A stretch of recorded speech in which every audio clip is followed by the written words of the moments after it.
ang niluluto ko ay magluluto ako ng mashed potato, tapos yung beef meatloaf. So ayan guys, pinapakuluan ko na yung aking, tingnan nyo guys, yung aking gagawing mashed potato. Ayan siya, ganyan siya. Tapos ito yung ito yung sauce na ilalagay ko sa aking pangalawang itatoppings ko sa aking beef meatloaf. Kasi nilagay ko na siya sa oven guys. Ayan na siya. Ganyan siya ang itsura niya.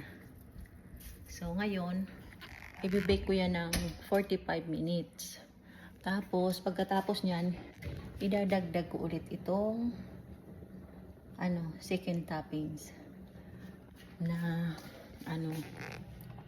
para sa aking meatloaf guys. So ayan, so hinihintay ko lang. Yan yung ating hapunan. Ano na ngayon? Anong oras na ba ngayon? Magfo-4 na yata dito. Nawala yung orasan ko kasi nagre-record ako ng video. So ayan guys. So hintay-hintayin lang natin ang aking binibake. Nagkakape muna ako habang nag-bake. So ganyan lang guys.